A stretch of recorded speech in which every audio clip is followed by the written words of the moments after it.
कीटोहेक्सोज शर्करा का उदाहरण है। जो क्वेश्चन को समझते फिर हम इसका आंसर लेंगे। कीटो का मतलब जिसमें क्रियात्मक समूह क्या हो, कीटोन हो, सी डबल बॉन्ड ओ, इसको क्या बोलते हो आप, कीटोन बोलते हो।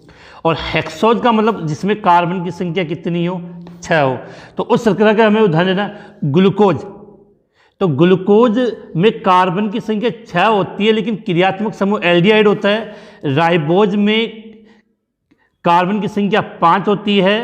सुक्रोज में कार्बन की संख्या 12 होती है। फ्रक्टोज में कार्बन की संख्या 6 होती है। जो ग्लूकोज में जो कार्बन की संख्या 6 होती है लेकिन क्रियात्मक समूह क्या होता है, एल्डिहाइड। और फ्रक्टोज में कार्बन की संख्या 6 लेकिन क्रियात्मक समूह क्या होता है, कीटोन। इसका मतलब कीटोहेक्सोज शर्करा का उदाहरण है। राइट आंसर क्या हो जाएगा, फ्रक्टोज। हमें कोशिश करेंगे कि केवल हम क्वेश्चन का आंसर ही ना ले, उस क्वेश्चन का पूर्णतः पोस्टमार्टम कर दिया जाए। तो एग्जाम में क्वेश्चन आ गया कीटोहेक्सोज शर्करा का उदाहरण, तो आंसर क्या लिखोगे, फ्रक्टोज। लेकिन यदि आपको यहाँ पर क्वेश्चन ये पूछ लिया जाता कि एल्डोहेक्सोज, तो इसका राइट आंसर आप क्या लिख के आते, ग्लूकोज। और ये याद करना है कि जो राइबोज शर्करा होती है उसमें कार्बन कितने होते हैं, 5, और इसमें भी क्रियात्मक समूह क्या होता है आपका, एल्डिहाइड होता है। तो कोशिश ये करेंगे कि प्रत्येक क्वेश्चन का पूर्णतः पोस्टमार्टम किया जाए, जिससे सब क्वेश्चन आपको एक क्वेश्चन के साथ 4 क्वेश्चन और याद हो जाए। नेक्स्ट क्वेश्चन आपकी स्क्रीन पे, ग्लूकोज को क्या लिखा है, ग्लूकोज को ब्रोमीन जल से ऑक्सीकृत करने पर बनता है। तो देखो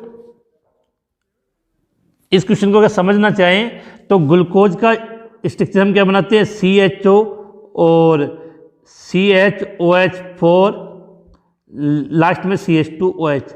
और इसकी क्रिया हम किससे करवा रहे हैं, ब्रोमीन जल से। ब्रोमीन जल का मतलब Br2 के द्वारा इसका हम ऑक्सीकरण करेंगे। तो जब ग्लूकोज का ब्रोमीन जल द्वारा ऑक्सीकरण किया जाता है तो ये जो एल्डिहाइड समूह है वो कार्बोक्सिलिक समूह में परिवर्तित हो जाता है और ये स्ट्रक्चर आपके सामने प्राप्त होती है। अब सीधी सी बात है कि इस स्ट्रक्चर को ग्लूकोज बोलते हैं जब, और ये जो स्ट्रक्चर बनी है इसका नाम होता है ग्लूकोनिक अम्ल। क्या होता है, ग्लूकोनिक अम्ल। तो ग्लूकोज को ब्रोमीन जल से ऑक्सीकृत करने पर बनता है तो ग्लाइकोलिक अम्ल, सेकेरिक अम्ल, गल्सरिक अम्ल और डी ग्लूकोनिक अम्ल। तो क्वेश्चन 2 का राइट आंसर क्या हो जाएगा, ग्लूकोनिक अम्ल। इसके बाद क्वेश्चन नंबर 3, यहाँ एक बात और बताना चाहूँगा कि इस रिएक्शन के द्वारा ग्लूकोज में कौन से क्रियात्मक समूह की उपस्थिति कन्फर्म होती है, एल्डिहाइड। तो ये याद करें, ग्लूकोज का ब्रोमीन जल से ऑक्सीकृत करने पर बनता है क्या, ग्लूकोनिक अम्ल बनता है, जो ग्लूकोज में कौन से समूह की उपस्थिति को दर्शाता है, एल्डिहाइड को। क्वेश्चन नंबर 3, निम्न में से कौन सा डाइसैकेराइड नहीं है। तो ऑप्शन बढ़ते हैं, सुक्रोज, ग्लेक्टोज, माल्टोज और लैक्टोज। तो देखो सुक्रोज, लैक्टोज और माल्टोज तीनों डाइसैकेराइड होते हैं। तो जो लैक्टोज है आपका वो क्या नहीं होता, वो डाइसैकेराइड नहीं है। तो इस क्वेश्चन का राइट आंसर क्या होगा, बी ग्लेक्टोज। यहाँ पर अपने को ये माइंड में क्लियर होना चाहिए कि देखो इनमें से डाइसैकेराइड ग्लेक्टोज नहीं है। तो आपके माइंड में बिल्कुल ये याद होना चाहिए कि डाइसैकेराइड के कितने एग्जाम्पल है, 3, सुक्रोज, लैक्टोज और माल्टोज। डाइसैकेराइड का मतलब जिसका जल अपघटन करने पर कितनी मोनोसैकेराइड इकाई, 2 मोनोसैकेराइड इकाइयाँ प्राप्त होती है। ठीक है, यहाँ आपको याद होना चाहिए कि सुक्रोज से हमें ग्लूकोज प्लस फ्रक्टोज प्राप्त होती है, माल्टोज से ग्लूकोज प्लस ग्लेक्टोज इकाई प्राप्त होती है, और लैक्टोज से ग्लूकोज प्लस ग्लेक्टोज, और माल्टोज से दोनों इकाइयाँ ग्लूकोज की प्राप्त होती है। तो बिल्कुल अच्छे तरीके से याद होना चाहिए। अगला क्वेश्चन आपके सामने, मनुष्य में कार्बोहाइड्रेट का संग्रहण होता है। Question number 4। आपको अगर इन क्वेश्चनों के आंसर आते हैं तो आप मेरे आंसर देने से पहले कमेंट्स में बताइए, तो काफ़ी अच्छा लगता है। तो मनुष्य में कार्बोहाइड्रेट का संग्रहण होता है स्टार्च से, सेल्यूलोज से, ग्लाइकोजन से, माल्टोज से। तो मनुष्य लिखा हुआ मिल जाए या प्राणी बोलते, तो प्राणी या मनुष्य में जो कार्बोहाइड्रेट का संग्रहण होता है वो ग्लाइकोजन के रूप में होता है। किस रूप में होता है, ग्लाइकोजन के रूप में होता है। पेड़ पौधों में अगर क्वेश्चन आता, पेड़ पौधों में कार्बोहाइड्रेट का संग्रहण इकट्ठा होता है तो स्टार्च के रूप में होता है। और सेल्यूलोज के लिए याद कर लेना कि पेड़ पौधों की कोशिका भित्ति, पेड़ पौधों की कोशिका भित्ति किसकी बनी होती है? सेल्यूलोज की। अब एक चीज़ और, स्टार्च, सेल्यूलोज और ग्लाइकोजन, ये तीनों के तीनों किसके एग्जाम्पल है? पॉलीसेकेराइड के। किसके? पॉलीसेकेराइड के। तो मैंने पहले कहा कि एक एक क्वेश्चन का पोस्टमार्टम करना है, हर चीज़ हमें याद करनी है। तो मनुष्य प्राणियों में कार्बोहाइड्रेट संग्रहित होती है ग्लाइकोजन के रूप में। इस कारण से इस ग्लाइकोजन को हम प्राणी स्टार्च भी कहा जाता है। ग्लाइकोजन को हम क्या बोलते हैं? प्राणी स्टार्च भी कहते हैं। इसके बाद नेक्स्ट क्वेश्चन आपके सामने, क्वेश्चन नंबर 5, कौन सा कार्बोहाइड्रेट है जिसमें हाइड्रोजन और ऑक्सीजन का अनुपात 2:1 नहीं है? रेमनोस, एसिटिक अम्ल, गैलेक्टोज, राइबोज। तो क्वेश्चन नंबर 5 का राइट आंसर होगा। अब देखो, अगर आप सूत्र जानते हो तो कहीं परेशानी नहीं होने वाली। रेमनोस, इसका फॉर्मूला होता है C6H12O5। ग्लैक्टोज C6H12O6, बिल्कुल ग्लूकोज के समान होता है। Ribose C5H10O5। एसिटिक अम्ल का फॉर्मूला CH3COOH। तो हमें पता है कि कार्बोहाइड्रेट की बात करें तो एसिटिक अम्ल तो कार्बोहाइड्रेट होता ही नहीं है। अब देखो, इन तीनों फॉर्मूलों को अगर आप लिखना चाहोगे तो रेमनोस C6, अब H हाइड्रोजन और ऑक्सीजन का 2:1 होने का मतलब आप उसको H2 के रूप में लिख सकते हो। लेकिन इसमें देखो, हाइड्रोजन है 12 और ऑक्सीजन है 5, अर्थात रेमनोस ऐसा कार्बोहाइड्रेट है जिसमें हाइड्रोजन और ऑक्सीजन का अनुपात 2:1 नहीं होता। तो इस क्वेश्चन का राइट आंसर हो जाएगा रेमनोस। अब चाहे ग्लैक्टोज को या राइबोज को आप इस प्रकार से लिख सकते हो, C6H2O6, इसमें C5H2O5। तो यहाँ कोई कंफ्यूजन वाली बात नहीं है। तो क्वेश्चन नंबर 5 का राइट आंसर, ऐसा कौन सा कार्बोहाइड्रेट है जिसमें हाइड्रोजन और ऑक्सीजन का अनुपात 2:1 नहीं है? तो राइट आंसर क्या हो जाएगा? रेमनोस। फॉर्मूला जरूर याद कर लेना, C6H12O6। अब बात करते हैं क्वेश्चन नंबर 6 की तरफ। नंबर 6 आपके सामने, निम्न में से कौन सी अपचायी शर्करा नहीं है? तो आप सभी जानते हो कि जो मोनोसेक्राइड और डाइसेक्राइड होते हैं वो अपचायी शर्करा होती है, केवल सुक्रोज को छोड़ के। तो लैक्टोज, माल्टोज, ग्लूकोज, ये तीनों अपचायी शर्करा है। आपसे पूछा अपचायी शर्करा नहीं है, तो इसका राइट आंसर क्या होगा? सुक्रोज। बिल्कुल अच्छी तरीके से याद कर लेना कि निम्न में से कौन सी अपचायी शर्करा नहीं है, तो इसका राइट आंसर क्या होगा? सुक्रोज। और विशेष बात रखना कि लैक्टोज और माल्टोज दोनों डाइसेक्राइड है, लेकिन ये अपचायी शर्करा और सुक्रोज नहीं है, क्योंकि सुक्रोज में जो दोनों मोनोसेक्राइड होते हैं उनका क्रियात्मक समूह बंध बनाने में भाग लेते हैं। इस चैप्टर के 2 मैंने वन शॉट वीडियो के द्वारा इस चैप्टर को मैंने कंप्लीट करवाया। उन दोनों वीडियो का लिंक आपके उसके वीडियो के डिस्क्रिप्शन में मिल जाएगा। इस वीडियो के बाद आप उनको भी देख सकते हो। क्वेश्चन नंबर 7, ग्लूकोज में कौन सा कार्बन एनोमेरिक कार्बन है? C1, C2, C3 या C5? आप सभी जानते हैं कि ग्लूकोज के 2 रूप बनते हैं। ग्लूकोज के कितने रूप बनते हैं? 2 रूप। एक रूप का नाम है एल्फा और दूसरे रूप का नाम होता है बीटा। तो ग्लूकोज के एल्फा और बीटा रूप में जो अंतर होता है वो C1 कार्बन के कारण होता है, एल्डिहाइड कार्बन के कारण होता है। जो स्ट्रक्चर बनाए यहाँ CHO 1 2 3 4 और यहाँ आता CH2OH। तो यहाँ पर OH, इससे H OH OH H H OH और H। तो इसके जब एल्फा और बीटा रूप बनाओगे तो इस कार्बन के कारण होता है। तो ये कौन सा कार्बन है? 1 नंबर कार्बन। तो इसका राइट आंसर हो जाएगा 1। तो याद कर लेना, ग्लूकोज में कौन सा कार्बन एनोमेरिक कार्बन होता है? तो राइट आंसर क्या हो जाएगा? C1। हाँ, अगर आपसे यहाँ पर किसके लिए पूछ लिया जाता? फ्रैक्टोज के लिए। तो फ्रैक्टोज में क्रियात्मक समूह कितने नंबर कार्बन पे होता है? 2 पे। तो फ्रैक्टोज में जो एनोमेरिक कार्बन होगा वो कितने नंबर पे होगा? 2 पे। तो एक क्वेश्चन के साथ हम 2 आंसर याद कर रहे हैं यहाँ पे। ग्लूकोज में एनोमेरिक कार्बन होगा C1 पे, क्वेश्चन का आंसर हो गया। और फ्रैक्टोज में जो कार्बन होगा वो कितने पे होगा? C2 पे। दोनों बहुत इंपॉर्टेंट क्वेश्चन आपके लिए। इसके बाद नेक्स्ट क्वेश्चन आपके सामने, दूध में पाई जाने वाली शर्करा है? तो बहुत इजी क्वेश्चन है। तो दूध में पाई जाने वाली शर्करा कौन सी होती है? लैक्टोज होती है, जो दूध के अंदर पाई जाती है। यहाँ पे एक चीज़ याद करा दूँ, कुछ याद करनी है। जैसे फ्रैक्टोज है, इसको हम बोलते हैं फल शर्करा। क्या बोलते हैं? फल शर्करा। कौन सी होती है? फ्रैक्टोज होती है, जो सबसे मीठी होती है। माल्टोज होती है, वो अंकुरित अनाज में काफ़ी अधिक मात्रा में पाई जाती है। अंकुरित अनाज में कौन सी? माल्टोज। और ग्लूकोज लगभग फलों में होती है, मीठे फलों में होती है। शहद में भी इसकी काफ़ी अधिक मात्रा होती है, और पके हुए अंगूर में पके हुए अंगूर में ग्लूकोज पाया जाता है। तो क्वेश्चन नंबर 8 का राइट आंसर क्या हो जाएगा? लैक्टोज। दूध में पाई जाने वाली शर्करा है लैक्टोज। क्वेश्चन नंबर 9 आपके सामने, निम्न में से सबसे मीठी शर्करा कौन सी है? तो आप सभी जानते हो कि सबसे मीठी शर्करा कौन सी होती है? फ्रैक्टोज होती है। तो क्वेश्चन नंबर 9 का राइट आंसर क्या हो जाएगा? फ्रैक्टोज। जितनी भी शर्कराएं होती हैं उन सब में सबसे मीठी शर्करा हम किसको मानते हैं? फ्रैक्टोज को मानते हैं। अब यहाँ पर एक चीज़ बता दूँ कि जो घरों में हम जो शुगर काम में लेते हैं, जो चीनी काम में लेती है, वो कौन सा रूप होता है? सुक्रोज होती है। फॉर्मूला क्या होता है इसका? C12H22O11। ये जो हम घरों में जो शुगर या चीनी काम में लेते हैं वो किस रूप में होती है? सुक्रोज के रूप में होती है। क्वेश्चन नंबर 10, एल्डोहेक्सोज मोनोसेक्राइड है। अभी हमने जब क्वेश्चन नंबर 1 बात की थी तो मैंने इसके बारे में बताया था, एल्डो मतलब क्रियात्मक समय एल्डिहाइड और कार्बन की संख्या 6 है। तो इसका राइट आंसर क्या हो जाएगा? ग्लूकोज। क्या हो जाएगा? ग्लूकोज। यहां आपको एक विशेष बता दूं कि अगर आपसे ये पूछ लिया जाए एल्डोपेंटोज कौन सी है, एल्डोपेंटोज, तो याद रखना कि इसका राइट आंसर क्या हो जाएगा? राइबोज। और कीटोहेक्सोज तो पता ही फ्रैक्टोज होता है, तो एल्डोहेक्सोज मोनोसेक्राइड है ग्लूकोज। अभी इस प्रकार के काफ़ी क्वेश्चन आपके लिए पेंडिंग है। चैप्टर 10 के भी मोस्ट इंपोर्टेंट क्वेश्चनों का मैंने वीडियो बना दिया है। जो स्टूडेंट फर्स्ट बार चैनल पे आए हैं वो वीडियो के डिस्क्रिप्शन में उस चैप्टर 10 हेलो एल्केन एवं हेलो एरिन के भी मोस्ट इंपोर्टेंट क्वेश्चनों का वीडियो मैंने अपलोड कर दिया है। उसका लिंक इस वीडियो के डिस्क्रिप्शन में मिल जाएगा। और जो नए स्टूडेंट है वो चैनल को जरूर सब्सक्राइब कर दे, जिससे आने वाले दिनों में आपको महत्वपूर्ण नोटिफिकेशन प्राप्त हो सके।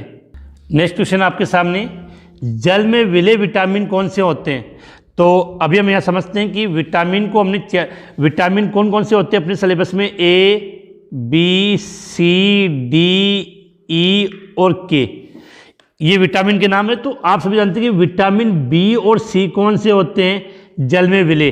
शेष जो विटामिन है आपका A, D, E और K, ये विटामिन किस में विलेय होते हैं? वसा में। अब यहाँ जो कन्फ्यूजन क्या हो गया, जल में विलेय विटामिन तो अभी मैंने बताया बी और सी होता है। अब बी भी ऑप्शन है और सी भी ऑप्शन है। तो आपको बता दो कि बी विटामिन होता है वो बी कॉम्प्लेक्स के रूप में होता है, जिसमें B1, B2, B6 और B12 होता है। अब आपका जो B12 है ये जल में विलेय नहीं है, जल में विलेय नहीं है। अगर नॉर्मली आपसे पूछा जाए कि जल में विलेय विटामिन कौन सा है तो आप करोगे बी और सी, लेकिन बी और सी में से भी एक चॉइस करना, तो राइट आंसर इसका हम क्या करेंगे? सी करेंगे। ये माध्यमिक शिक्षा बोर्ड का जो मॉडल पेपर है उसके अंदर ये क्वेश्चन दिया हुआ था, वहां से मैंने इसको पुटअप किया है। अगर आपने माध्यमिक शिक्षा बोर्ड का अजमेर का मॉडल पेपर अगर आपने हल नहीं किया तो उसका लिंक भी वीडियो के डिस्क्रिप्शन में, वहां से आप इसको देख सकते हो। तो जल में विलेय विटामिन, विटामिन सी। अब काफ़ी बच्चे कन्फ्यूज, बी और सी मैंने कहा दोनों होते हैं, लेकिन दोनों में से एक चेंज करना तो विटामिन सी को सेलेक्ट करेंगे, क्योंकि विटामिन B12 वो जल में विलेय नहीं होता है। इसके बाद अगला क्वेश्चन काफ़ी अच्छा है, ग्लाइसिन और एलानिन के सहयोग से बने पेप्टाइड आबंधों की संख्या क्या होती है? देखो इसको मैं समझाता हूं फिर समझना, काफी बच्चे कंफ्यूज। देखो ग्लाइसिन का फॉर्मूला क्या होता है आपका? H2N CH2 C double bond OOH, ये तो हो गया आपका ग्लाइसिन। अब बात करते हैं एलानिन, तो इसका फॉर्मूला होता है H2N CH, यहाँ CH3 और यहाँ C डबल OH। अब क्या होता है, यहां से OH और यहां से H बाहर चला गया, तो ये स्ट्रक्चर बन गई आपकी H2N CH2 C double bond ONH CH CH3 और C डबल OH, ये स्ट्रक्चर क्लियर होगी। अब यहां से आप एक बात समझो कि ये क्या था आपका? ग्लाइसिन। फॉर्मूला याद हो जाना चाहिए, ये क्या होता है आपका? एलानिन।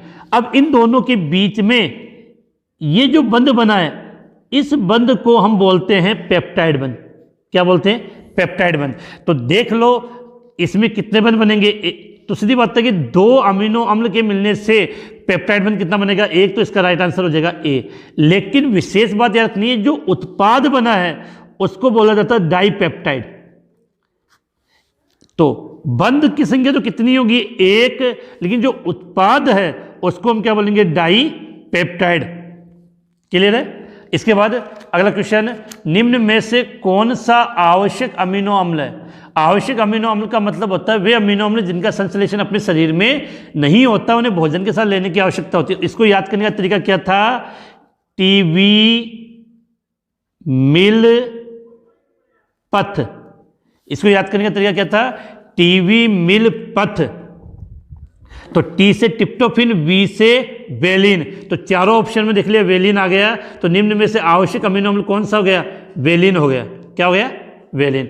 फिर से बता दूं कि चैप्टर 14 का मैंने वन शॉट वीडियो बनाया है, जिसमें कोशिश की गई कि 2 वीडियो के अंदर कंप्लीट चैप्टर को समझाया गया है। अगर अभी तक आपने वो क्लास से नहीं लिए तो इसके बाद में वीडियो के डिस्क्रिप्शन में आपको उसका लिंक मिल जाएगा, वहाँ से आप देख कर उसको हल कर सकते हो, समझ सकते हो। अब हम नेक्स्ट क्वेश्चन की तरफ आगे बढ़ते हैं। अब नेक्स्ट क्वेश्चन कि प्रोटीन की द्वितीयक और तृतीयक अर्थात 2 डिग्री और 3 डिग्री संरचनाओं को स्थायित्व प्रदान करता है। कौन सा बंध स्थायित्व प्रदान करता है? हाइड्रोजन बंध, डाइसल्फाइड बंध, स्थिर विद्युत आकर्षण बल या उपरोक्त सभी। तो प्रोटीन की 4 संरचना पाई जाती है, जिसमें दूसरी और तीसरी संरचना को स्थायित्व कौन सा बंध प्रदान करता है? तो इसका राइट आंसर होगा उपरोक्त सभी। कि प्रोटीन की दूसरी और तीसरी संरचना को स्थायित्व हाइड्रोजन बंध भी देता है, डाइसल्फाइड बंध भी देता है और स्थिर विद्युत आकर्षण बल। इसके अलावा एक बंध और हो गया जिसको हम बोलते हैं वांडर वाल बल। वो भी प्रोटीन की द्वितीयक और तृतीयक संरचना को स्थायित्व प्रदान करता है। इसके बाद आपका नेक्स्ट क्वेश्चन, सामान्यतः डाइसैकेराइड का अणुसूत्र होता है। देखो क्वेश्चन काफी इजी है। डाइसैकेराइड की बात करते हैं तो डाइसैकेराइड के 3 एग्जांपल हम जानते हैं। नंबर 1 सुक्रोज, नंबर 2 माल्टोज और नंबर 3 लैक्टोज। तीनों की तीनों डाइसैकेराइड और तीनों का सूत्र एक ही होता है, C12H22O11। अब देख लो ऑप्शन में इसका राइट आंसर क्या होगा। तो सामान्यतः डाइसैकेराइड का अणुसूत्र होता है, तो इसका राइट आंसर हो जाएगा C12H22O11। इसके बाद चलते हैं अब नेक्स्ट क्वेश्चन की तरफ। नेक्स्ट क्वेश्चन है कि क्वेश्चन नंबर 16, प्रोटीन का जल अपघटन एंजाइम की उपस्थिति में कराने पर प्राप्त होता है। अमीनो अम्ल, हाइड्रोक्सी अम्ल, ग्लूकोज या विटामिन। तो सीधी सी बात है कि जितने भी प्रोटीन होते हैं वो किसके बहुलक होते हैं? एल्फा अमीनो एसिड के, अल्फा अमीनो एसिड के। तो सीधी सी बात है प्रोटीन के द्वारा, प्रोटीन का जब जल अपघटन करेंगे एंजाइम की उपस्थिति में तो हमें क्या प्राप्त होगा? अमीनो अम्ल। अभी यहाँ पे देखना कि प्रोटीन में लगभग जितने भी प्रोटीन होते हैं उनका निर्माण लगभग 20 प्रकार के अमीनो अम्ल से होता है, और जितने भी अमीनो अम्ल जो अपने सिलेबस में हैं वो सबके सब कौन से हैं? अल्फा अमीनो अम्ल, अल्फा अमीनो अम्ल। और किसी भी अमीनो अम्ल की अगर नॉर्मल आपको स्ट्रक्चर बनानी होती है तो उसका तरीका होता है H2N CHR और COOH। आर का मान चेंज होता जाएगा और अमीनो अम्ल बनते रहेंगे। अगला क्वेश्चन, क्षारीय अमीनो अम्ल है। जो क्षारीय अमीनो अम्ल का मतलब क्या हुआ कि वे अमीनो अम्ल जो अमीनो अम्ल की स्ट्रक्चर बनाते हो तो संख्या लिखने का तरीका कहते हैं NH2CHRCOOH। तो ये तो हो गए कार्बोक्सिलिक समूह है और ये समूह हो गया एमीन। तो कार्बोक्सिलिक समूह होता है वो प्रकृति दर्शाता है अम्लीय, और NH2 समूह प्रकृति दर्शाता है क्षारीय। वे अमीनो अम्ल जिसमें NH2 समूह की संख्या कार्बोक्सिलिक अम्ल से अधिक होती है वो क्षारीय अमीनो अम्ल कहलाते हैं। और इसका इन चारों में अगर बात करें ग्लाइसिन, एस्पार्टिक अम्ल, ग्लूटेमिक और एलाइसिन, तो इसका राइट आंसर क्या हो जाएगा? लाइसिन। तो क्वेश्चन नंबर 17, क्षारीय अमीनो अम्ल की है तो लाइसिन। अगला क्वेश्चन नंबर 18, एंजाइम होते हैं कार्बोहाइड्रेट। बात करें एंजाइम होते हैं कार्बोहाइड्रेट, प्रोटीन, लवण और वसा। तो यहाँ से बात करना कि जितने भी एंजाइम बने होते हैं वो सब किसके बने होते हैं? प्रोटीन के। तो क्वेश्चन 18 का राइट आंसर हो जाएगा बी। और इसमें भी रखना जितने भी एंजाइम बने होते हैं वो गोलिकाकार प्रोटीन के बने होते हैं। प्रोटीन 2 प्रकार के होते हैं, एक तो होता है आपका रेशेदार प्रोटीन और दूसरा होता है गोलिकाकार प्रोटीन। तो जितने भी एंजाइम होते हैं वो किसके बने होते हैं? गोलिकाकार प्रोटीन के। तो क्वेश्चन नंबर 18 का राइट आंसर प्रोटीन हो जाएगा। क्वेश्चन नंबर 19, रासायनिक दूत कहलाते हैं। किसकी बात करें? रासायनिक दूत कहलाते हैं। तो रासायनिक दूत का मतलब जो संदेशवाहक का कार्य करते हैं, किसका कार्य करते हैं? संदेश वाहक। तो आप सभी जानते हो कि एंजाइम, विटामिन, न्यूक्लिक अम्ल नहीं, ये कार्य कौन करता है? हार्मोन। कौन करता है? हार्मोन। तो देखना रासायनिक दूत कहलाते हैं, क्या कहलाते हैं? हार्मोन। ये किसका कार्य करते हैं? संदेश वाहक का कार्य करते हैं। और जितने भी हार्मोन की जो उत्पत्ति होती है वो विशेष याद रखना, वो अंतःस्रावी ग्रंथि के द्वारा, किसके द्वारा? अंतःस्रावी ग्रंथि के द्वारा हार्मोन की उत्पत्ति होती है। इसके बाद नेक्स्ट क्वेश्चन, न्यूक्लिक अम्ल में हम बात करें, बहुत अच्छा और इंपॉर्टेंट, थोड़ा सा टफ क्वेश्चन भी है। न्यूक्लिक अम्ल में न्यूक्लियोटाइड एक दूसरे से जुड़े होते हैं। देखो, न्यूक्लिक अम्ल का निर्माण पॉलीन्यूक्लियोटाइड श्रृंखला से होता है। तो ये जो न्यूक्लियोटाइड होते हैं, इनके मध्य कौन सा बंध होता है? हाइड्रोजन आबंध, पेप्टाइड आबंध, फास्फोरस समूह द्वारा या ग्लाइकोसाइडी बंध द्वारा। तो ध्यान रखना कि न्यूक्लियोटाइड एक दूसरे से कौन से बंध के द्वारा? फॉस्फेट समूह के द्वारा जुड़े होते हैं। और इस बंध को हम बोलते हैं, पर्टिकुलर नाम भी बता दो आपको, फॉस्फोडाइएस्टर बंध के द्वारा। किसके द्वारा? फॉस्फोडाइएस्टर बंध के द्वारा, जिसमें एक शर्करा का 3 नंबर कार्बन दूसरी शर्करा के 5 नंबर कार्बन से जुड़ा हुआ होता है। तो याद रखना, न्यूक्लिक अम्ल में जो न्यूक्लियोटाइड होते हैं वो एक दूसरे से जुड़े होते हैं। कौन से समूह? फॉस्फेट समूह। पर्टिकुलर बंध का नाम की बात करें तो याद करना है फॉस्फोडाइएस्टर बंध। इसके बाद नेक्स्ट क्वेश्चन की तरफ आगे बढ़ते हैं। नेक्स्ट क्वेश्चन आपके सामने, न्यूक्लिक अम्ल में क्रम है। पहला ऑप्शन है क्षार शर्करा फॉस्फेट, दूसरा शर्करा क्षार फॉस्फेट, तीसरा फॉस्फेट क्षार शर्करा और चौथा क्षार फॉस्फेट शर्करा। क्वेश्चन का आंसर आता है तो कमेंट में बताइए जल्दी से। क्वेश्चन थोड़ा सा अच्छा है। देखो, न्यूक्लिक अम्ल के रूप में डीएनए और आरएनए होता है, तो इनमें 3 समूह से मिलकर बना होता है, शर्करा से, फॉस्फेट से और क्षार से। तो ध्यान रखना है, जो फॉस्फेट समूह होता है, किसकी बात कर रहे हैं हम? फॉस्फेट जो समूह होता है वो केवल किससे जुड़ा होता है? शर्करा से जुड़ता है। किससे जुड़ा होता है? शर्करा से। तो क्रम को देखते हैं, यहाँ फॉस्फेट समूह क्षार से जुड़ा है, ये भी गलत है।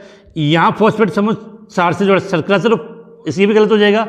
यहाँ भी ये फॉस्फेट समूह क्षार से जुड़ा है। देखो, इसमें देखो, फॉस्फेट समूह केवल शर्करा से जुड़ा है। तो न्यूक्लिक अम्ल का सही क्रम आपको ये याद करना है, क्षार शर्करा फॉस्फेट।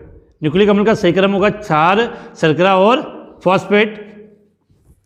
इसके बाद नेक्स्ट क्वेश्चन, प्रोटीन में पाए जाने वाले अमीनो अम्ल जिन्हें मानव शरीर में संश्लेषित करता है।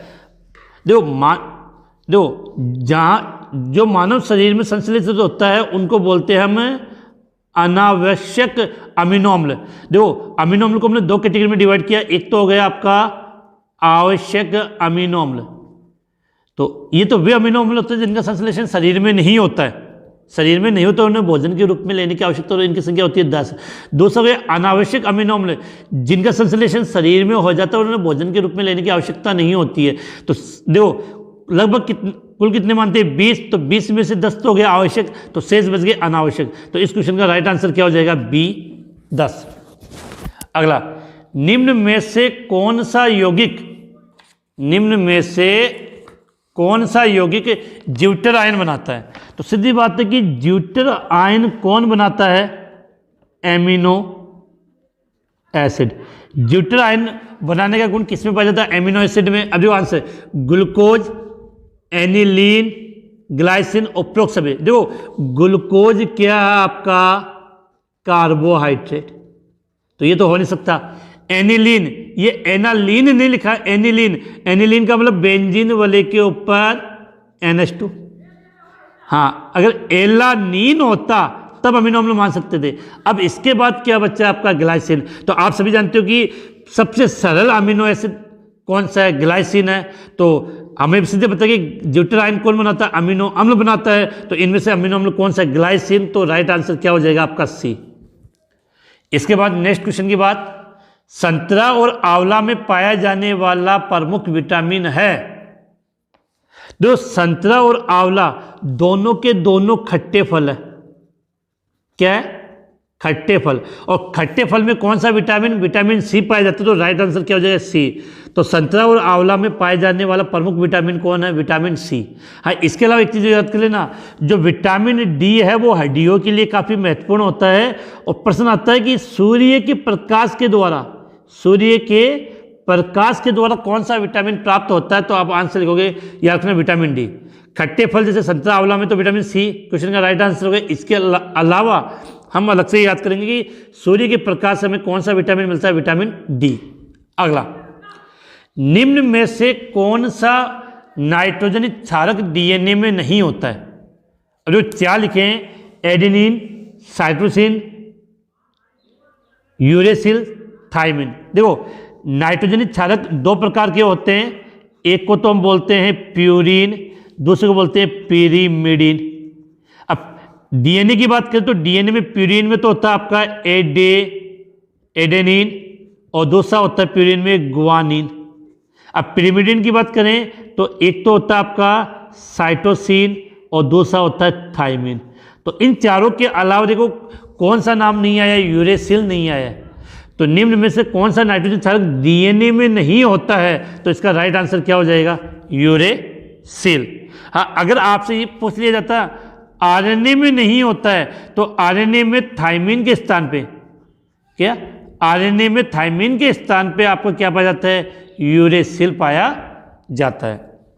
तो एडेनिन को ए से, गुआनिन को जी से, साइटोसिन को सी से और थायमिन को टी से रिप्रेजेंट किया जाता है।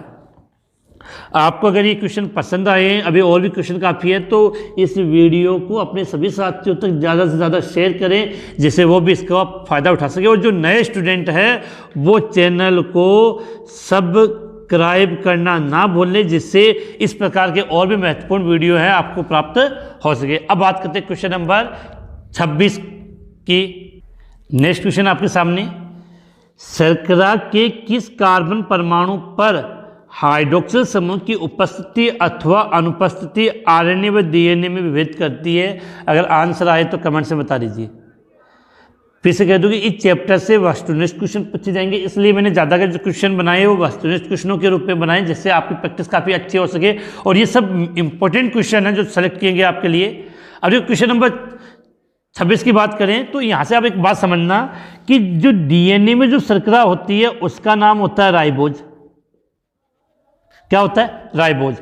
और आरएनए में जो शर्करा होती है वो तो हो गई राइबोज।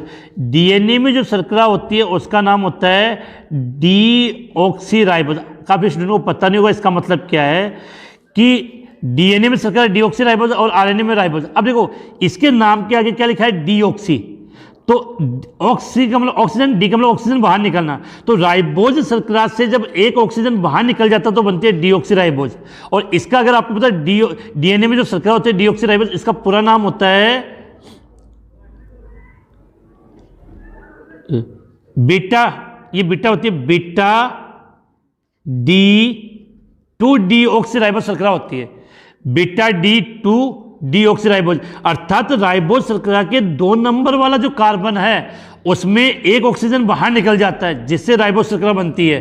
तो याद रखना हाइड्रोक्सिल समूह का मतलब OH, तो OH से ये H बाहर निकल जाता है। तो याद रखना कि डीएनए और आरएनए में जो अंतर होता है वो केवल 2 नंबर वाले कार्बन होता है। 2 नंबर पर जो कार्बन होता है उसमें जो OH समूह होता है, आरएनए में तो वहाँ OH समूह जुड़ा होता है और डीएनए में केवल वहाँ से O बाहर निकल जाए तो केवल क्या जुड़ा होता है, H जुड़ा होता है। तो यहाँ से बिल्कुल क्लियर कर लेना कि डीएनए में जो शर्करा पाई जाती है उसका राइट नाम क्या होगा, बीटा D2 डीऑक्सीराइबोज। इसके बाद क्वेश्चन नंबर 27, आरबीसी की भूरेपन में वृद्धि, आरबीसी की भूरेपन में वृद्धि और मांसपेशियों में कमजोरी कौन से विटामिन की कमी से होती है। ये क्वेश्चन बोर्ड एग्जाम में पूछा हुआ इसलिए लेकर आया हूं। तो कमी से होने वाले रोग की बात करते हैं तो जो सीधी बात है विटामिन के की कमी से क्या नहीं होता है, रक्त का थक्का नहीं बनता है। और ये आरबीसी के भूरेपन में वृद्धि और मांसपेशियों में कमजोरी ये कौन से विटामिन से होगी, विटामिन ई से। तो राइट आंसर विटामिन ई हो गया। विटामिन डी की कमी से कौन सा रोग होता है, रिकेटस। और विटामिन सी, इसकी कमी से कौन सा रोग होता है? स्कर्वी। स्कर्वी का मतलब रोगों मसूड़ों से खून आने लगता है और रिकेटस में हड्डियाँ कमजोर हो जाती है। तो ये क्वेश्चन याद कर लेना, बहुत अच्छा क्वेश्चन है कि आरबीसी की भूरेपन, मतलब आरबीसी लाल रंग की होती है लेकिन उसमें थोड़ा सा भूरापन आ जाए, भूरेपन में वृद्धि और मांसपेशियों में कमजोरी, तो कौन से विटामिन से? विटामिन ई की कमी से होता है। अगला नेक्स्ट क्वेश्चन, इंसुलिन की कमी से बात हम कर रहे हैं। तो इंसुलिन में कितने अमीनो अम्ल होते हैं? काफ़ी इंपॉर्टेंट क्वेश्चन है और ये मैंने अपनी ऑनलाइन क्लास में विशेष फोकस दिया था कि इस प्रकार क्वेश्चन पूछ लिया जाता है। तो याद रखना कि इंसुलिन में कितने अमीनो अम्ल, तो इसका राइट आंसर होगा 51। इंसुलिन में अमीनो अम्ल की संख्या कितनी होती है? 51। अब एक चीज़ और, मैंने उस ऑनलाइन क्लास में आपसे पूछा गया था कि HB हीमोग्लोबिन, HB का मतलब क्या होता है? हीमोग्लोबिन। तो हीमोग्लोबिन में कितने अमीनो अम्ल होते हैं? तो क्वेश्चन में ध्यान रखना 574। हीमोग्लोबिन में कुल अमीनो अम्ल की संख्या होती है 574। यहाँ एक बात और, इंसुलिन क्या है? एक हार्मोन है। इंसुलिन क्या है? हार्मोन।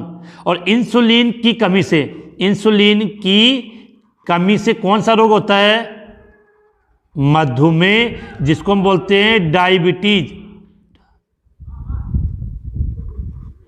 क्या बोलते हैं? डायबिटीज। तो बिल्कुल ये चीज़ें याद कर लेना कि इंसुलिन में 51 अमीनो अम्ल होते हैं, ये एक प्रकार का हार्मोन है और अग्नाशय ग्रंथि के द्वारा स्रावित होता है। इसकी कमी से मधुमेह या डायबिटीज रोग होता है। इंसुलिन क्या करता है कि ग्लूकोज को किस में कन्वर्ट कर देता है? ग्लाइकोजन में। अब इंसुलिन की कमी हो जाएगी तो ग्लूकोज और ग्लाइकोजन में बदलना बंद हो जाएगा, तो शरीर में ग्लूकोज की मात्रा ज़्यादा हो जाती है जो अपने लिए नुकसानदायक होती है। अगला क्वेश्चन, कार्बोहाइड्रेट में क्रियात्मक समूह होता है। कार्बोहाइड्रेट में क्रियात्मक समूह होता है, एल्डिहाइड होता है, एल्कोहल होता है या कीटोन होता है, या उपरोक्त सभी। तो अगर कार्बोहाइड्रेट की अगर आप डेफिनेशन लिखोगे तो आपको ये सब आंसर समझ में आ जाएंगे। कार्बोहाइड्रेट किसको बोलते हैं? कि ऐसे पॉलीहाइड्रोक्सी यौगिक, ऐसे पॉलीहाइड्रोक्सी यौगिक जिनमें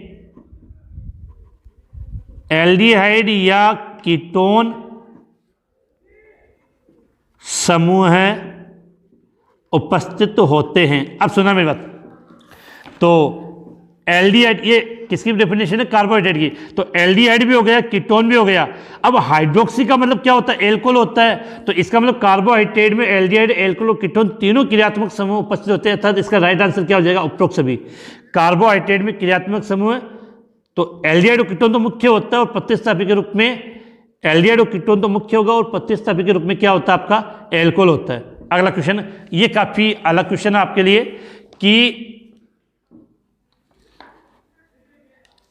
नर लिंग हार्मोन को कहते हैं।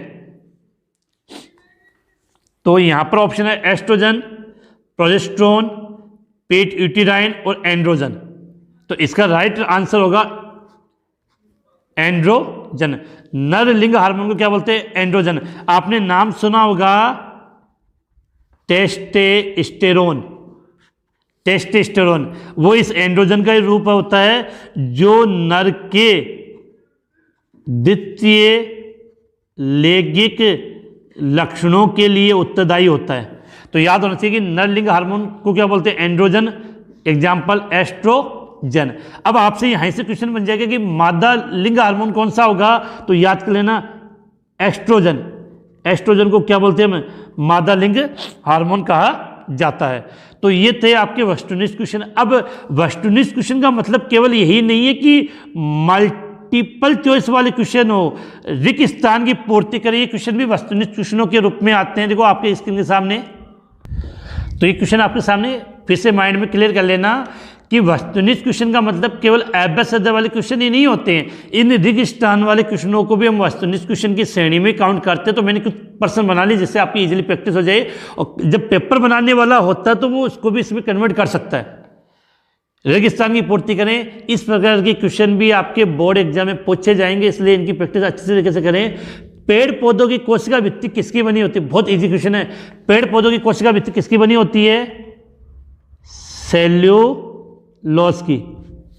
पेड़ पौधों की कोशिका भित्ति किसकी बनी होती है? सेल्यूलोज की। अब देखना, सेल्यूलोज क्या एक पॉलीसेकेराइड है। सेल्यूलोज क्या होता है? एक पॉलीसेकेराइड होता है। अब यहाँ एक क्वेश्चन अच्छा बन जाता है कि सेल्यूलोज की एकलिक इकाई याद कर लेना, बीटा ग्लूकोज। सेल्यूलोज की एकलिक इकाई क्या होती है? ग्लूकोज तो याद है, ग्लूकोज में कौन सा? Beta glucose. तो बिल्कुल याद होना चाहिए कि पेड़ पौधों की कोशिका भित्ति किसकी बनी होती है? सेल्यूलोज की। और क्या ये पॉलीसेकेराइड है? और सेल्यूलोज किसका बोलोगे होता है? बीटा ग्लूकोज का। अगला क्वेश्चन, मनुष्य के पाचन तंत्र में किसका पाचन नहीं होता है? तो यही आंसर होगा बिल्कुल, सेल्यूलोज। सेल्यूलोज। अब इसको आप चाहे तो सेल्यूलोज बोल दो, एक ही बात है। तो सेल्यूलोज के का जो मनुष्य इसका पाचन नहीं कर पाता है, तो मनुष्य के पाचन तंत्र में सेल्यूलोज का पाचन नहीं होता है। अगला क्वेश्चन, जंतुओं के यकृत में संग्रहित पॉलीसेकेराइड। देखो, जंतुओं की बात करें तो इसको हम बोल सकते हैं प्राणी, और मनुष्य भी इन्हीं के अंदर आता है। तो मनुष्य में के शरीर में जितनी भी ग्लूकोज एक्स्ट्रा होती है वो ग्लूकोज किस में कन्वर्ट हो जाती है? ग्लाइकोजन में, और ग्लाइकोजन के रूप में ही संग्रहण होता है। तो बिल्कुल याद होनी चाहिए कि जंतुओं के यकृत में संग्रहित पॉलीसेकेराइड क्या होती है? ग्लाइकोजन के रूप में। आप जंतु बोल दे, प्राणी बोल दे या मनुष्य बोल दे, कि मनुष्य के शरीर में जो ग्लूकोज ज़्यादा एक्स्ट्रा होती है वो किस में कन्वर्ट हो जाती है? ग्लाइकोजन में कन्वर्ट हो जाती है, और ये भी ग्लूकोज का ही रूप है। अगला, पेप्टाइड बंध का सूत्र लिखिए। जब दो अमीनो अम्ल आपस में जोड़ते हैं तो कौन सा बंध बनता है? पेप्टाइड बंध। तो बिल्कुल एक तो याद होना चाहिए कि प्रोटीन का निर्माण किससे होता है? एमिनो अम्ल से। और अमीनो अम्लों के मध्य कौन सा बंध पाया जाता है? पेप्टाइड बंध। अमीनो अम्लों के मध्य कौन सा बंध पाया जाता है? पेप्टाइड बंध। अब हमें यह पेप्टाइड बंध का सूत्र लिखना है, तो इसकी स्ट्रक्चर को ऐसे बना सकते हैं, COONH। ये क्या आपका पेप्टाइड बंध की संरचना है। तो पेप्टाइड बंध का सूत्र मैंने आपको बना दिया, अच्छे से याद होना चाहिए। अगला, ग्लाइसिन एक प्रकाशिक, अगर आता है तो कमेंट्स में आंसर दे दिए। जिन्होंने मेरी ऑनलाइन क्लास अटेंड की है उनको यहाँ पर एक भी क्वेश्चन में परेशानी नहीं होगी, क्योंकि इन क्वेश्चनों को बहुत ईजिली इनको अच्छी तरीके से उनको हल करवाया है। तो वीडियो के डिस्क्रिप्शन में जब आप जाओगे तो काफ़ी महत्वपूर्ण चीज़ें आपको मिल जाएगी। देखो, ग्लाइसिन के लिए हमने पढ़ा था कि ग्लाइसिन के अंदर जो कार्बन होता है वो असमित प्रकार का नहीं होता है। इस कारण से ग्लाइसिन एक प्रकाशिक असक्रिय अमीनो अम्ल है। प्रकाशिक असक्रिय अमीनो अम्ल का मतलब होता है कि ग्लाइसिन की जब आप स्ट्रक्चर बनाओगे तो क्या होगा? H2N CH H और COOH, ये कंडीशन आ गई। तो इसके कारण इसका कार्बन असमित किरेल कार्बन नहीं है, इस कारण से ये प्रकाशिक ध्रुवणता नहीं दर्शाता है। बाकी जितने भी अमीनो अम्ल हैं वो सब के सब शेष सभी अमीनो अम्ल क्या होते हैं? प्रकाशिक सक्रिय होते हैं, अर्थात ध्रुवण घूर्णकता प्रदर्शित करते हैं। और इसका रीजन है कि उनमें कौन सा कार्बन? किरेल कार्बन, जिसको आप असमित कार्बन भी कहते हो। तो ये हुए इनके वस्तुनिष्ठ क्वेश्चन। इसके अलावा मुझे ये लगा कि कुछ कभी कभार जब पेपर बनाने वाला होता है तो एक दो क्वेश्चनों को ऊपर नीचे चेंज भी कर सकता है। तो इसके मैं कुछ अच्छे लघुरात्मक क्वेश्चन भी आपके लिए लेकर आया हूँ, और ढंग से अगर आप इनको पढ़ोगे तो ये क्वेश्चन काफ़ी अच्छे हैं। और इन सभी क्वेश्चनों का समावेश इस प्रकार से किया गया है कि अगर इन सभी क्वेश्चनों को जब आप हल करोगे तो आपके चैप्टर का कंप्लीटली रिविजन हो जाएगा। तो नेक्स्ट क्वेश्चन आपके स्क्रीन के सामने है, किसी दुर्घटना में मृतक के शरीर की पहचान करने के लिए डीएनए से संबंधित विधि का क्या नाम है? आपको ये सभी क्वेश्चन कैसे लगे हैं वो कमेंट्स करके जरूर बताएं। इसके साथ में नेक्स्ट चैप्टर के भी आपको इस प्रकार के क्वेश्चन चाहिए या नहीं चाहिए वो कमेंट्स जरूर करें। तो क्वेश्चन नंबर 36 आपके सामने कि किसी दुर्घटना में मृतक के शरीर की पहचान करने के लिए डीएनए से संबंधित विधि का क्या नाम है? तो आपने एक नाम सुना होगा, डीएनए फिंगरप्रिंट। तो क्वेश्चन नंबर 36 का राइट आंसर हो जाएगा डीएनए फिंगरप्रिंट। डीएनए फिंगरप्रिंट की सहायता से किसी भी मृतक के शरीर की पहचान की जा सकती है। आजकल तो आप देखते होंगे, CID देखते होंगे, तो उसमें काफ़ी इसका प्रचलन चलता रहता है। अगला, प्रोटीन के विकृतीकरण का एक उदाहरण दीजिए। तो प्रोटीन के विकृतीकरण का मतलब क्या होता है कि प्रोटीन के भौतिक या रासायनिक गुणों में चेंज किया जाए तो प्रोटीन की द्वितीयक और तृतीयक संरचनाएं नष्ट हो जाती है, लेकिन प्राथमिक संरचना में कोई परिवर्तन नहीं होता, उससे बोलते हैं प्रोटीन का विकृतीकरण। और इसका सबसे अच्छा एग्जाम्पल है, अंडे को उबालते हैं तो उसके अंदर जो सफ़ेदी होती है उसका स्कंदन हो जाता है। तो इसका आंसर क्या लिखेंगे कि अंडे को उबालने पर उसकी सफ़ेदी का स्कंदन होना। अंडे को उबालने पर उसकी सफ़ेदी का स्कंदन होना किसका एग्जाम्पल है? प्रोटीन के विकृतीकरण का ही एक उदाहरण है। अगला क्वेश्चन नंबर 38। ये क्वेश्चन काफ़ी मेहनत से बनाए गए हैं आप लोगों के लिए, इसलिए वीडियो को शेयर करना ना भूलें। जितने भी अदर व्हाट्सएप ग्रुप बना रखे हैं अपने अपने साथियों को, उन सबको शेयर करें। ऐसे यौगिक का नाम बताइए जिसमें हाइड्रोजन व ऑक्सीजन का अनुपात 2:1 है लेकिन कार्बोहाइड्रेट नहीं है। तो हमने क्या सुना कि कार्बोहाइड्रेट ऐसे यौगिक होते हैं जिसमें हाइड्रोजन और ऑक्सीजन का अनुपात 2:1 है, लेकिन हमें ऐसा यौगिक का नाम बताना जो कार्बोहाइड्रेट नहीं है उसमें भी अनुपात है। तो इसके एक सबसे अच्छा एग्जाम्पल तो अगर हम लिखना चाहें तो आप लिख सकते हो एसिटिक अम्ल। क्या? एसिटिक अम्ल। देखो एसिटिक अम्ल कार्बोहाइड्रेट नहीं है और फॉर्मूला क्या होता है इसका? CH3CaOH। तो देखो कार्बन कितने इसमें? 2, हाइड्रोजन 3 और 1 4, ऑक्सीजन 2। तो देखो यहाँ हाइड्रोजन और ऑक्सीजन का अनुपात कितना है? 2:1 है। तो हो गया एक एग्जाम्पल। आप चाहो तो इसका और याद कर लेना, लैक्टिक अम्ल। ये भी काफ़ी इंपॉर्टेंट है, लैक्टिक अम्ल। फॉर्मूला क्या होता है इसका? CH3CaOH। तो कितने कार्बन हो गए? 1 2 3, हाइड्रोजन 3 4 5 6, ऑक्सीजन 2 और 1 3 ऑक्सीजन। क्लियर हो गए? तो हाइड्रोजन और ऑक्सीजन का अनुपात कितना? 2:1। तो बिल्कुल याद होना चाहिए ये दोनों ऐसे कंपाउंड है जो कार्बोहाइड्रेट नहीं है, लेकिन हाइड्रोजन और ऑक्सीजन का अनुपात कितना? 2:1, एसिटिक अम्ल और लैक्टिक अम्ल। अब नेक्स्ट क्वेश्चन की तरफ आगे बढ़ते हैं। देखो नेक्स्ट क्वेश्चन की बात करें तो अमीनो अम्ल की सामान्य संरचना। तो आप सभी जानते हो कि अमीनो अम्ल अपने शरीर में कितने प्रकार के पाए जाते हैं? 20। और इन सभी अमीनो अम्ल से किसका निर्माण होता है? प्रोटीन का निर्माण होता है। अब किसी भी अमीनो अम्ल की अगर सामान्य संरचना की बात करें तो इसको अमीनो अम्ल में एक तो एमिनो समूह होता है और एक कार्बोक्सिलिक समूह होता है। तो एमिनो समूह का मतलब तो हो गया H2N, फिर CH, R का मतलब यहाँ कुछ समूह अलग अलग समूह होंगे, और यहाँ पे COOH। अमीनो अम्ल की सामान्य इस संरचना के द्वारा रिप्रेजेंट किया जाता है, जिसमें इस समूह को आप क्या बोलते हो? ये कौन सा समूह है? कार्बोक्सिलिक अम्ल हो गया। ये कौन सा समूह हो गया? एमिनो समूह है। जो कार्बोक्सिलिक समूह होता है उसकी प्रकृति क्या होती है? अम्लीय होती है। और जो एमिनो समूह होता है उसकी प्रकृति क्या होती है? क्षारीय होती है। बिल्कुल। क्वेश्चन नंबर 40 आपके सामने। निम्न में से निम्न को मोनोसेक्राइड, काफी अच्छा क्वेश्चन है ये आपके लिए। निम्न को मोनोसेक्राइड और डाइसेक्राइड में वर्गीकृत कीजिए। मोनोसेक्राइड और डाइसेक्राइड। तो देखो मोनोसेक्राइड की बात करें तो राइबोज मोनोसेक्राइड होता है, डीऑक्सीराइबोज भी मोनोसेक्राइड होता है, माल्टोज ये डाइसेक्राइड है, ग्लेक्टोज मोनोसेक्राइड, फ्रैक्टोज मोनोसेक्राइड होते हैं। और ये जो माल्टोज और लेक्टोज है वो क्या हो गए? डाइसेक्राइड। तो इसको बिल्कुल अच्छी तरीके से आपको याद करना है। मोनोसेक्राइड, मोनोसेक्राइड में पहला एग्जांपल इसके अकॉर्डिंग क्या हो जाएगा? राइबोज।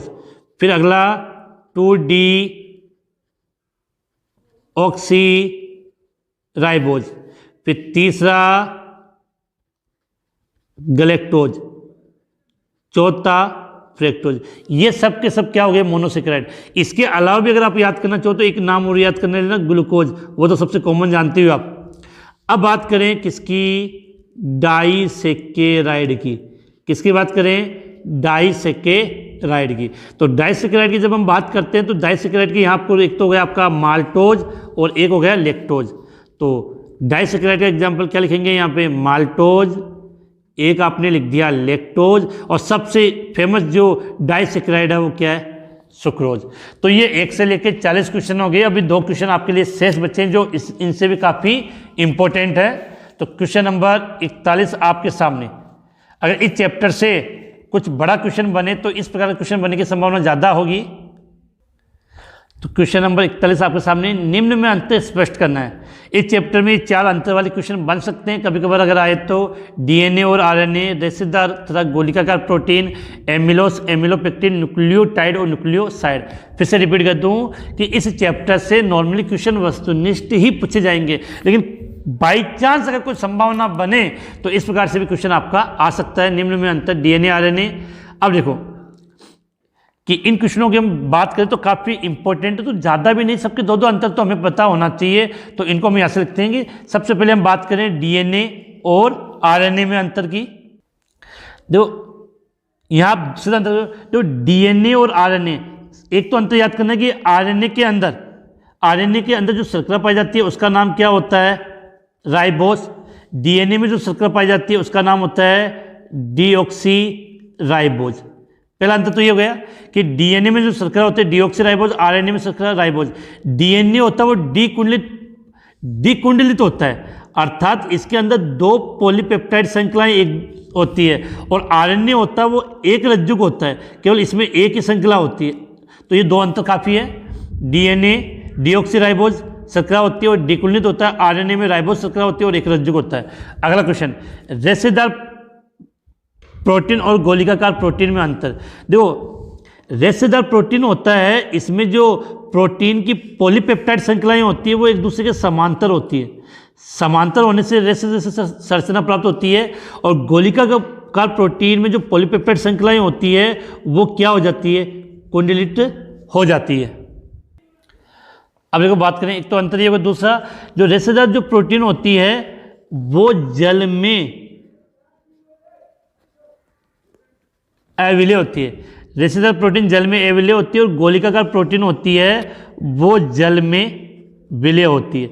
और भी अगर अंतर लिखना चाहो तो रेशेदार प्रोटीन के एग्जाम्पल की बात करें तो इसका एक तो एग्जाम्पल होगा क्रिएटिन और मायोसिन, इसके एग्जाम्पल है। और गोलिकाकार प्रोटीन का सबसे अच्छा एग्जाम्पल हम नॉर्मली याद कर सकते हैं इंसुलिन। इसके बाद नेक्स्ट क्वेश्चन आपका आता है एमिलोस और एमिलोपेक्टिन। इसको मैं लिख दो, एक तरफ लिख दो एमिलोस और इधर लिख देते हैं हम एमिलोपेक्टिन। तो एमिलोस होता है, ये दोनों किसके भाग होते हैं, स्टार्च का। तो एमिलोस स्टार्च का 15 से 20% भाग बनाता है, जबकि एमिलोपेक्टिन है वो स्टार्च का 80 से 85% भाग बनाता है। 80 से 85% भाग किसका बनता है, एमिलोपेक्टिन का, और 15 से 20% एमिलोस का। इसके अलावा और दूसरे अंतर की बात करें तो एमिलोस होता है वो जल में घुलनशील होता है, एमिलोस जल में घुलनशील होता है, और एमिलोपेक्टिन जल में अघुलनशील होता है। इसके बाद एमिलोस में जो इकाइयाँ, ग्लूकोज की इकाइयाँ आपस में जुड़ी होती है, एक ग्लूकोज का C1 कार्बन दूसरे ग्लूकोज के C4 कार्बन से बंध बनाता है, और एमिलोपेक्टिन में C1 C4 के साथ C1 C6 भी बंध पाया जाता है। अगला अंतर शॉर्ट में बताया, इनको आप इजीली ऐसे याद कर सकते हो। न्यूक्लियोटाइड और न्यूक्लियोसाइड में अंतर क्या होता है। देखो न्यूक्लियोटाइड और न्यूक्लियोसाइड में, तो न्यूक्लियोसाइड में केवल आपका नाइट्रोजनी क्षारक प्लस शर्करा, जब नाइट्रोजनी क्षारक प्लस शर्करा आपस में मिलते हैं तो उस स्ट्रक्चर को तो हम क्या बोलेंगे, न्यूक्लियोसाइड। लेकिन इसके साथ फॉस्फेट समूह जुड़ जाए, अर्थात आपका नाइट्रोजनी क्षारक प्लस शर्करा और प्लस फॉस्फोरिक अम्ल, अर्थात जिसको हम बोल सकते हैं फॉस्फेट समूह, ये तीनों जब मिलते हैं तो उसको हम क्या बोलते हैं, न्यूक्लियोटाइड। तो बिल्कुल अंतर इजीली याद कर सकते हो। नेक्स्ट क्वेश्चन काफ़ी बड़ा है आपके लिए, लेकिन इजीली आप समझ जाओगे। कि बात करें कि निम्न विटामिन का रासायनिक नाम और इसकी कमी से होने वाले रोगों के नाम बताइए। इस क्वेश्चन को हल करवाने से पहले एक बात बताना चाहूँगा कि काफ़ी मेहनत करके ये क्वेश्चन आप लोगों के लिए तैयार किए गए हैं, इसलिए इस वीडियो के लिंक को ज़्यादा से ज़्यादा अपने जितने भी साथी हैं उनको शेयर कर दें, और जो नए स्टूडेंट है वो चैनल को सब्सक्राइब करना ना भूलें, जिससे आपको इस प्रकार के महत्वपूर्ण वीडियो प्राप्त हो सके। और सबसे इम्पोर्टेंट कि वीडियो के डिस्क्रिप्शन में आपको क्या क्या चीज़ें मिले वो देख लेना। एक तो इस चैप्टर के मैराथन क्लास की वीडियो, जिसको हम बोलते हैं वन शॉट वीडियो, वो सब आपको इस वीडियो के डिस्क्रिप्शन में मिल जाएंगे। 2 वीडियो हैं। इसके अलावा